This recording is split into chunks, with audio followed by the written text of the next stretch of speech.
दिव्याभूषण माता अनुसुईया ने मुझे दिए हैं। सीता, किसी सांसारिक वस्तु को आपका शरीर छूकर दिव्य होते हुए आज प्रथम बार देखा है।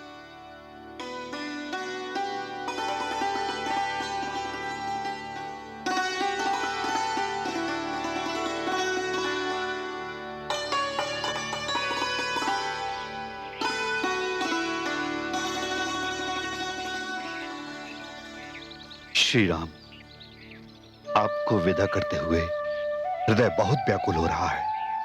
ऋषिवर, आपका स्नेह पाकर हम धन्य हो गए। आपका ये स्नेह हमें सदैव स्मरण रहेगा। माता अनसुईया, आपने हमें मेरी तीनों माताओं का स्नेह एक साथ दे दिया। हम आपके ऋणी हैं।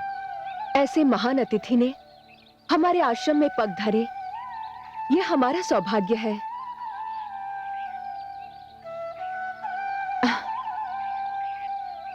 जाओ पुत्री, ईश्वर सदा तुम्हें सुखी रखे। माता, मुझे आशीर्वाद दीजिए कि मैं सदैव पातिव्रत धर्म पर अडिग रहूं। तुम पातिव्रत धर्म का इतिहास हो चुकी पुत्री।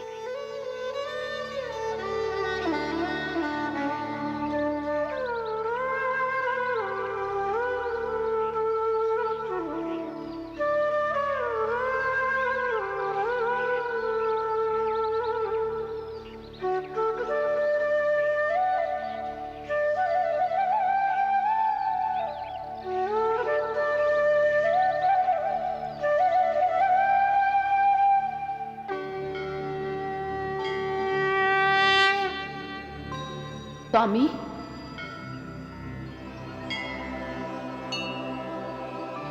देवी, मैं आपके सुंदर नेत्रों से झांकते प्रश्न को जानता हूं, परंतु प्रश्न क्या है, यह मैं आप ही के मुख से सुनना चाहता हूं। हे देवादिदेव, आपसे क्या छुपा है?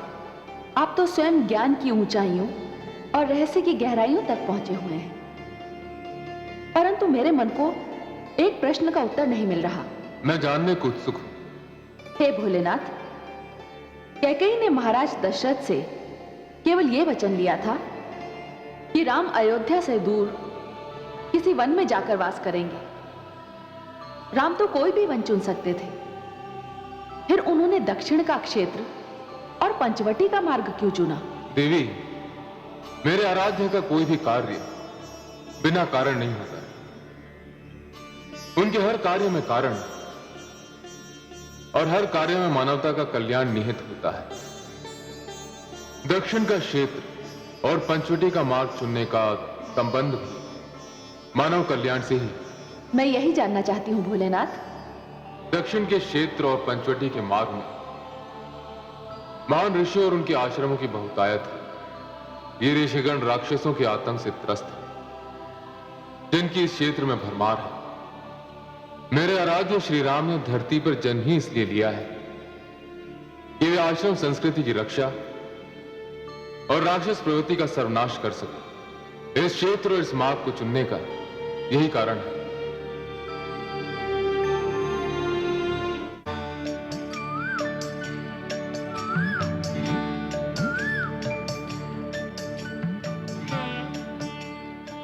हम आप सबके आभारी हैं ऋषिगण।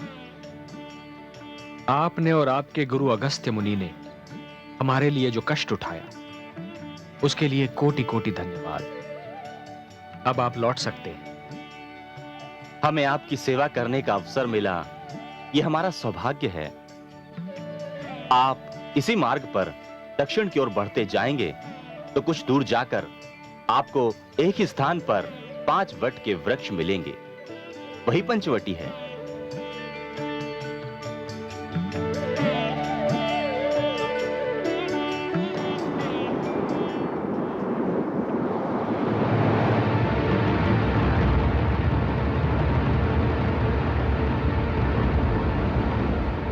पवन का ये झोंका बड़ी असहनीय दुर्गंध साथ लाया है।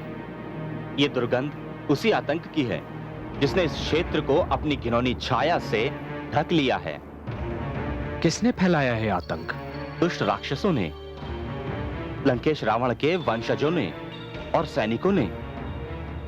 हे श्री राम, इस क्षेत्र में अनगिनत ऋषि आश्रम हैं और ये ऋषि नरभक्षी राक्षसों का आहार बन रहे हैं। नित्य दिन राक्षस उन्हें मारते हैं और उन्हें खाकर अपनी भूख मिटाते हैं। हे श्री राम, ऋषियों का जीना दूभर हो गया है, दूभर हो गया है। हे ऋषिगण, इस संसार में आश्रम संस्कृति एवं शांति अत्यंत आवश्यक है। इन्हें कोई समाप्त नहीं कर सकता। मैं ये प्रण करता हूं कि आश्रम संस्कृति को तनिक भी क्षति नहीं पहुंचने दूंगा। और मैं ये भी प्रण करता हूं ऋषिवर कि इस धरती से राक्षसों का नाम मिटा दूंगा। आप धन्य हैं, धन्य हैं, आप धन्य हैं प्रभु, आप धन्य हैं।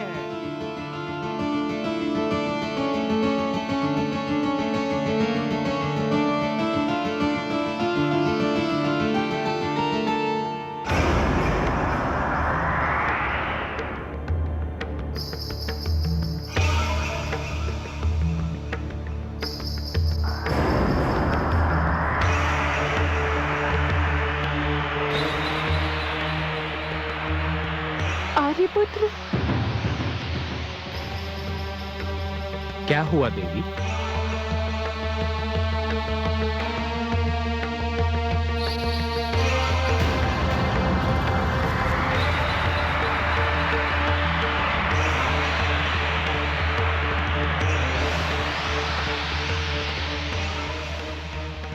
नहीं नहीं सुमित्रा नंदन, नहीं, बाण मत चलाना। मैं तुम्हारा शत्रु नहीं, मित्र हूं। रुक जाओ अनुज। भ्राताश्री, ये किसी राक्षस की माया भी हो सकती है। किंतु सत्य जाने बिना प्रतिकार करना अनुचित है अनुज। यदि ये राक्षस होता तो तुम्हें सुमित्रा नंदन कहकर नहीं पुकारता।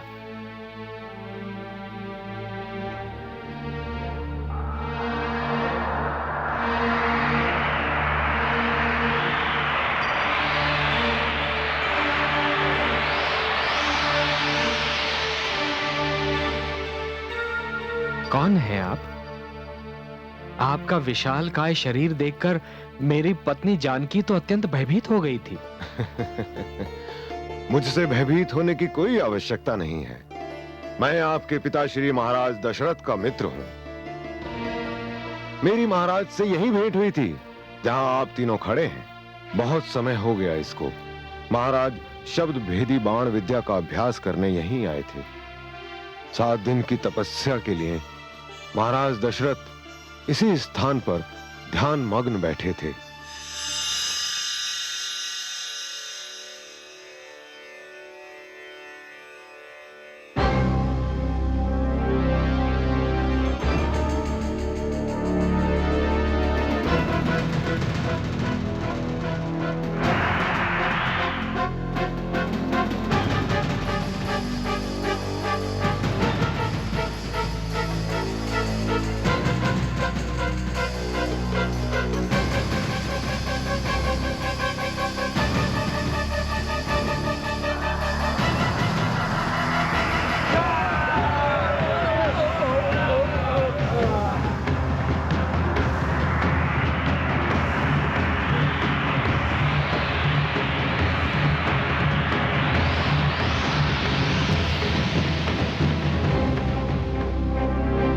क्या दुष्टता है? साधना में लीन मानव पर हाथ उठाना तो राक्षस परंपरा के भी विरुद्ध है। जब हमें भूख लगती है तो हमारी परंपरा भूल जाते हैं। ये तो हमारा आहार है। तुम बीच से हट जाओ। कदापि नहीं। तुम नहीं जानते हम कौन हैं। हम लंकेश के भ्राता खरदूषण के सैनिक हैं। तुम कोई भी हो, मेरे रहते इस मानव को हाथ नहीं लगा सकते। ये यूं नहीं मानेगा। पहले इसे कोई समाप्त करना होगा।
इतना विशाल पक्षी मैंने आज तक नहीं देखा। कौन है आप? और ये दुष्ट राक्षस आप पर आक्रमण क्यों कर रहे थे? मैं भगवान विष्णु के वाहन गरुड़ के भ्राता अरुण का पुत्र जटायु हूं। दुष्ट राक्षसों ने आपको तपस्या में लीन देखकर आप पर आक्रमण करना चाहा। ये मैं सहन न कर सका और मैंने इन्हें रोके रखा। धन्य है आप। अयोध्यापति दशरथ आपके प्रति अपना हार्दिक आभार प्रकट करता है। आप रघुवंशी सम्राट दशरथ हैं। आपके दर्शन करके तो मैं धन्य हो गया। मेरी मित्रता स्वीकार कीजिए। आपकी मित्रता स्वीकार करना तो मेरा सौभाग्य है।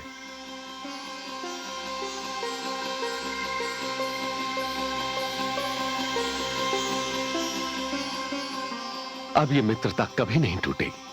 कभी नहीं, मेरे जीवन के अंतिम श्वास तक नहीं। मेरे मित्र कैसे हैं और कहां हैं? पिताश्री ने स्वर्ग में वास कर लिया है। मित्र, किंतु स्वर्ग में उन्हें बहुत देर अकेले नहीं रहना पड़ेगा।